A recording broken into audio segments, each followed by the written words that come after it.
Good morning students and my friends. कैसे हैं आप सभी? आई थिंक आप सभी बहुत अच्छे होंगे। सर्दी शुरू हो गई है, अपना ध्यान रखिएगा। स्टूडेंट्स, आज हम जो यूनिट शुरू कर रहे हैं वो है रिवेन्यू कर्व्स। जिसमें हम अध्ययन करेंगे total revenue, average revenue, marginal revenue, derivation TRMR AR का, परफेक्ट कंपटीशन में और मोनोपोली मार्केट में।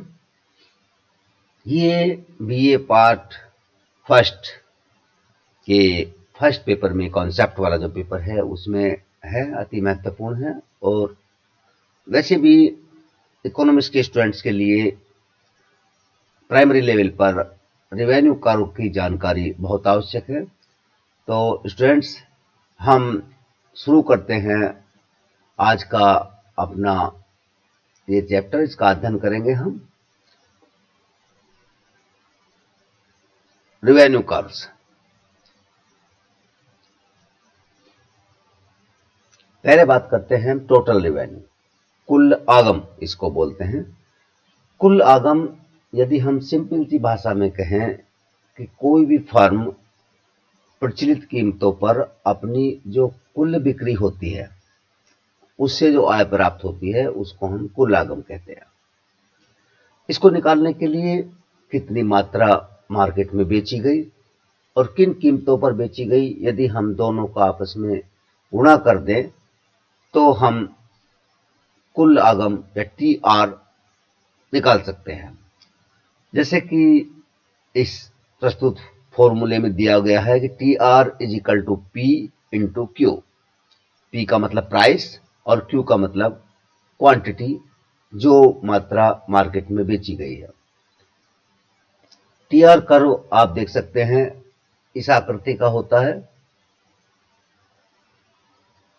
ये पहले बढ़ता है, फिर अधिकतम हो जाता है और बाद में नीचे को गिरना प्रारंभ हो जाता है। एवरेज रेवेन्यू, औसत आगम। यदि हम औसत आगम की बात करें, औसत आगम कहते हैं हम कि औसत रूप से बिक्री से या प्रति इकाई वस्तु कितने मूल्य पर बेची गई उसको हम औसत आगम कहते हैं। ये अलग अलग मार्केट में अलग अलग प्रकार का होता है। यदि हम पूर्ण प्रतियोगिता में देखें, जिसमें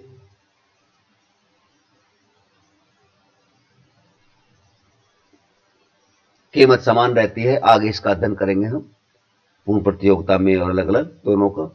पूर्ण प्रतियोगिता में कीमत समान रहती है क्योंकि फर्म जो है वो प्राइस टेकर होती हैं। कीमत जो है उद्योग द्वारा निर्धारित होती है इस, और सभी फर्में उस कीमत को दिया हुआ मानती हैं, उस पर कितनी भी चाहे वस्तु की मात्रा बेच सकती हैं। जिसके कारण AR वक्र एक्स अक्ष के समानांतर होता है, पूर्णतः रोजगार होता है।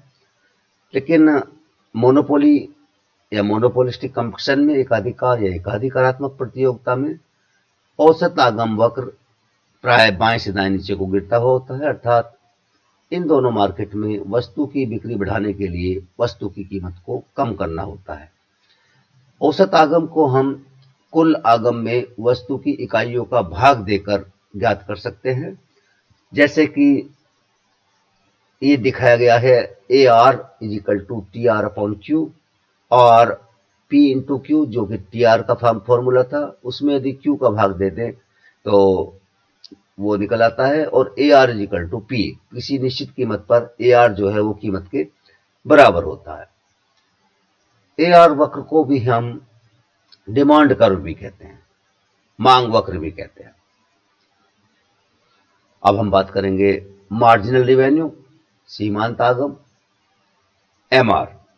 सीमांत आगम हम कहते हैं एक अतिरिक्त इकाई को बेचने से जो कुल आगम में वृद्धि होती है या कमी होती है, एक इकाई को बेचने से कुल आगम में जो वृद्धि होती है उसको हम मार्जिनल रेवेन्यू सीमांत आगम कहते हैं, अर्थात एक अतिरिक्त इकाई से प्राप्त अतिरिक्त आगम को हम सीमांत आगम कहते हैं। सीमांत आगम जैसा कि प्रस्तुत रेखा चित्र में प्रदर्शित है कि सीमांत आगम गिरता जाता है, एक बिंदु पर जाकर शून्य हो जाता है, और यदि उसके बाद भी हम वस्तु की इकाइयां अधिक बेचेंगे तो एमआर जो है सीमांत आगम ऋणात्मक हो जाता है। इसको हम जैसे कि फॉर्मूला दिया हुआ है, M R N is equal to T R N minus T R N minus one. N का मतलब है इकाई, किसी इकाई पर कुल लागम और उस इकाई से पहली इकाई का कुल लागम, दोनों के अंतर को हम एमआर निकाल सकते हैं, या इससे हम delta T R upon delta Q के द्वारा भी हम एमआर निकाल सकते हैं। सीमांत आगम की धारणा, इसके भी मार्केट में अलग अलग होता है, और ये जो ए आर हमने पढ़ा है, ए आर वक्त जो ये पढ़ा है, इसकी आकृति के अनुरूप ही सीमांत आगम हमें प्राप्त होता है। ये एक टेबल दी हुई है, इसमें ये आउटपुट है 1 2 3 4 to 8, ये प्राइस है 12 11 10 9 5 तक। टी आर अभी हमने जैसा बताया था कि यदि हम आउटपुट और प्राइस दोनों की गुणा कर दें, Q इंटू पी की गुणा कर दें, तो हमें टी आर प्राप्त हो जाता है, कुल आगम प्राप्त हो जाता है। ये 12 इंटू 1 11 इंटू 2 22, 3 इंटू 10, इसी प्रकार से अंतिम 8 इंटू 5 40। तो ये कुल आगम प्राप्त हो गया हमें। यदि हम कुल आगम में इकाइयों का भाग दे दें, इकाइयों से उसको डिवाइड कर दें कुल आगम को, जैसे 12 में 1 का भाग दे 12, 22 में 2 का भाग दे 11, 30 में 3 का भाग दें, 36 में 4 का भाग दें, इस प्रकार से ये ए आर आ जाता है। एम आर टी आर में अतिरिक्त वृद्धि, जैसे कि हाँ 12 से 22 हुआ 10, 22 से 30 हुआ 8, 36 हुआ 6, इस प्रकार से 42 2, फिर 42 0 और फिर 40 -2। इस प्रकार से जो टी आर में अतिरिक्त वृद्धि होती है एक इकाई की बेचने से, उसके द्वारा हम एम आर निकाल सकते हैं। ये आपकी एक टेबल होगी, शायद इसके द्वारा आप अच्छी तरह से समझ गए होंगे कि कुल आगम, औसत आगम और सीमांत आगम को हम किस प्रकार से ज्ञात कर सकते हैं। अब हम बात करते हैं जो अभी कर रहे थे परफेक्ट कंपटीशन में। परफेक्ट कंपटीशन में हम कैसे निकालते हैं? देखो, परफेक्ट कंपटीशन में यदि आप दो बात विशेष तौर से जो हम पढ़ चुके हैं परफेक्ट कंपटीशन का मार्केट, उसमें ध्यान रखने योग्य दो बातें हैं। पहली ये है कि वस्तु की कीमत उद्योग द्वारा निर्धारित होती है और उस कीमत को फर्म दिया हुआ मानती है, अर्थात फर्म प्राइस टेकर होती है। अर्थात फर्म वस्तु की कीमत को प्रभावित नहीं कर सकती है। सभी फर्मों के लिए एक ही कीमत होती है, क्योंकि वस्तु बिल्कुल समरूप होती है, जिसके कारण ए आर वक्र हमारा एक्स अक्ष के समानांतर होता है, पूर्णतः लोचदार होता है।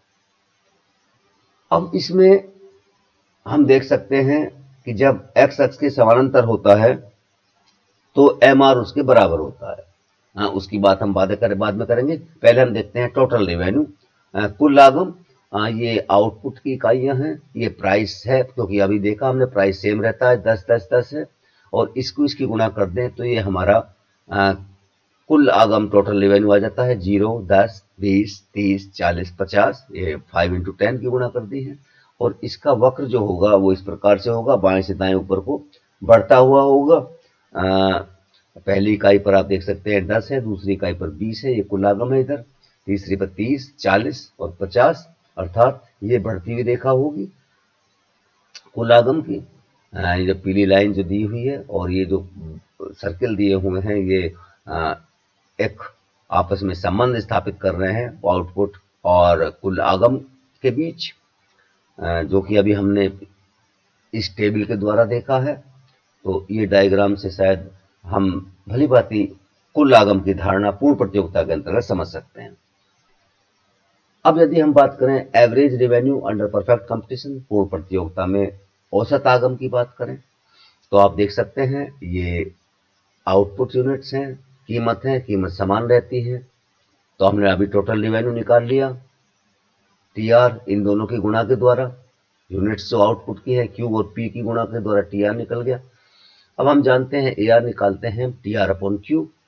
तो टीआर जो है ये टोटल रेवेन्यू या कुल आगम में हम यदि वस्तु की इकाइयां जो आउटपुट की इकाइयां हैं क्यू का भाग दे दें तो हमें औसत आगम प्राप्त हो जाता है।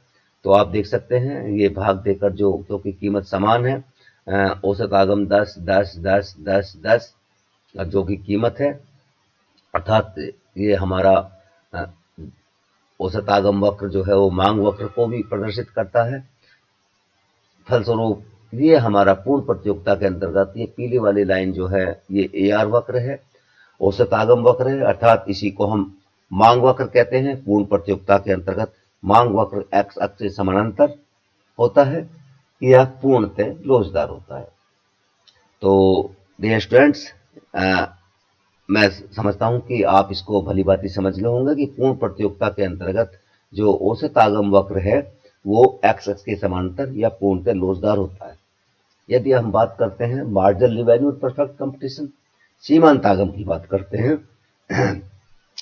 सीमांत आगम जैसे कि हमने बताया कि एक अतिरिक्त इकाई की बिक्री से कुल आगम में जो वृद्धि होती है या एक अतिरिक्त इकाई के वृद्धि से जो अतिरिक्त आगम प्राप्त होता है उसको हम सीमांत आगम कहते हैं।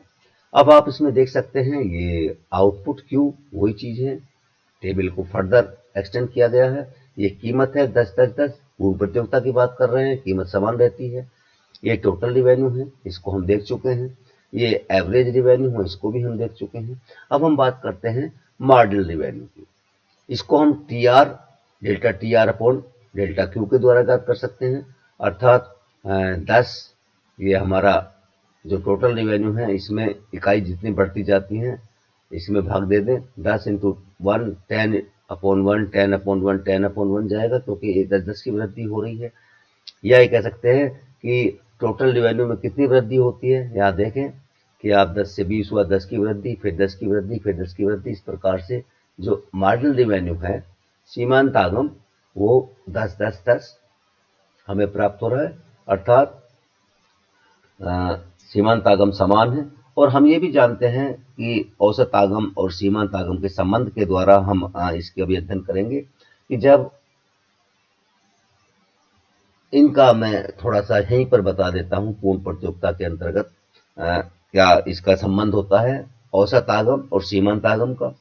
कि जब औसत आगम बढ़ रहा होता है तो सीमांत आगम हमेशा औसत आगम से अधिक होता है। ध्यान रहे, जब सीमांत आगम बढ़ रहा होता है तो सीमांत आगम अधिक होता है औसत आगम से। जब औसत आगम घट रहा होता है तो सीमांत आगम उससे नीचे होता है, अर्थात सीमांत आगम औसत आगम से कम होता है। और जब औसत आगम स्थिर होता है, ना बढ़ रहा होता है ना घट रहा होता है, तो सीमांत आगम एम आर ए आर के बराबर होता है। अर्थात हम देख सकते हैं कि यहाँ पर औसत आगम स्थिर है, ये 10 10 10, इसीलिए सीमांत आगम उसके बराबर है 10 10 10। ये डायग्राम देख सकते हैं एम आर का पूर्ण प्रतियोगिता के अंतर्गत। ये एक्स अक्ष के समानांतर रेखा है या पूर्ण लोचदार रेखा है और एम आर रेखा ए आर रेखा को बिल्कुल ढकते हुए होगी, अर्थात पूर्ण प्रतियोगिता के अंतर्गत A R equal to M R होता है। ए आर औसत आगम और सीमांत आगम दोनों बराबर होते हैं, अर्थात एक ही रेखा होती है।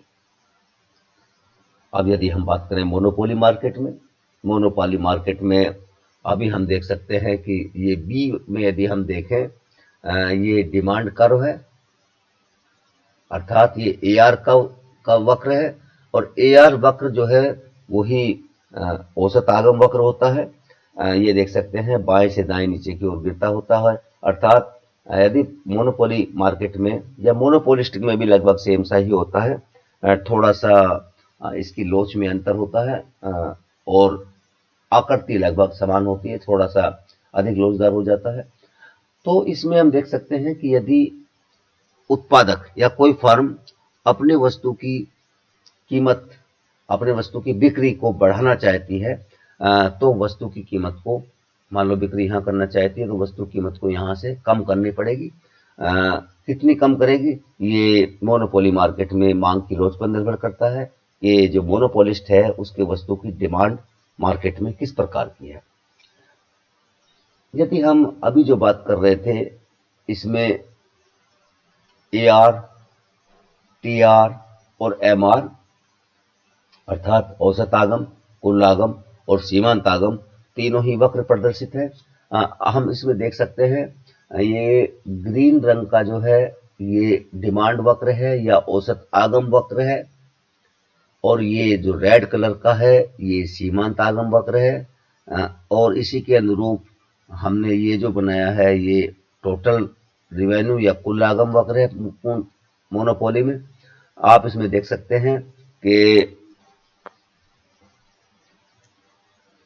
सीमांत आगम औसत आगम से हमेशा कम होता है, जैसा कि अभी हमने संबंध में स्पष्ट किया था कि जब औसत आगम गिर रहा होता है, ये ग्रीन लाइन अपनी पूरी लंबाई में गिर रही है, तो हमेशा सीमांत आगम उससे कम होता है या उससे नीचे होता है। ये रेड कलर की लाइन जो है ये नीचे को गिर रही है, अर्थात औसत आगम से नीचे है। अब इसमें यह क्वेश्चन होता है, जैसे कि अभी हम बात कर रहे थे कि कीमत का निर्धारण कहाँ होगा। मोनोपोलिस्ट कभी भी औसत आगम के उस बिंदु पर कीमत का निर्धारण नहीं करते जहां मांग की लोच इकाई से कम लोचदार होती है। हम देख सकते हैं सामान्य परिस्थितियों की बात कर रहे हैं, जैसे कि कीमत P3 दे रखा है, यहाँ पर मांग की लोच इकाई से, प्राइस इलास्टिसिटी ऑफ डिमांड इकाई से कम लोचदार है, अर्थात यहाँ पर कीमत का निर्धारण एक मोनोपोलिस्ट या एक अधिकारी कभी नहीं करेगा। ये बिंदु P जहां पर इकाई इसके बराबर है, इस बिंदु पर या इससे ऊपर के बिंदु पर जहां ये अभी कर्सर जा रहा है, उसी पर ही मोनोपोलिस्ट जो है एक अधिकारी वस्तु की कीमत का निर्धारण करता है। ये रिलेशन है मांग की लोच, औसत आगम और सीमांत आगम में। इसको सिर्फ इतना ही ध्यान रखना है कि मांग की लोच बराबर होती है औसत आगम अपॉन औसत आगम माइनस सीमांत आगम। इस डायग्राम के द्वारा हम इसको निकाल सकते हैं, प्रदर्शित करते हैं। ये BA पार्ट सेकंड के चैप्टर में है। इसमें आप सिर्फ इतना ही ध्यान रखें कि मांग की लोच बराबर होती है औसत आगम अपॉन औसत आगम माइनस सीमांत आगम। तो डियर स्टूडेंट्स, ये मांग की लोच, औसत आगम और सीमांत आगम में संबंध रहा। अभी तक हमने जो चीजें पढ़ी हैं वो हमने पढ़ी TR कुल आगम, औसत आगम निकाल सकते हैं। ये सीमांत आगम है, सीमांत आगम को भी निकाल सकते हैं। किस प्रकार से निकालते हैं, MRN is equal to TRN minus TRN minus 1। ये हम इसका अध्ययन कर चुके हैं, या delta TR upon delta Q के द्वारा भी हम सीमांत आगम का निर्धारण कर सकते हैं। इसी प्रकार हमने अध्ययन किया कि मांग की लोच, औसत आगम और सीमांत आगम में क्या संबंध होता है। मांग की लोच बराबर होती है औसत आगम अपॉन औसत आगम माइनस सीमांत आगम। इसके द्वारा हम मांग की लोच को ज्ञात कर सकते हैं कि इनमें से कोई भी दो चीज प्राप्त हो तो हम उनको निकाल सकते हैं। तो dear students, thank you very much. I think ये चीजें आपको समझ में आ गई हूँ। फिर भी कोई शंका है तो आप जो है, कोई चीज समझ में नहीं आ रही है तो मेरा फोन नंबर आपके पास है, आप मुझे फोन कर सकते हैं। हम इसको पुनः रिपीट करेंगे, कोई चीज समझ में नहीं आ रही है उसको दोबारा बताएंगे। ओके स्टूडेंट्स, अपना ध्यान रखिएगा। आप हमारे लिए और इस देश के लिए बहुमूल्य हैं। Okay, thank you very much.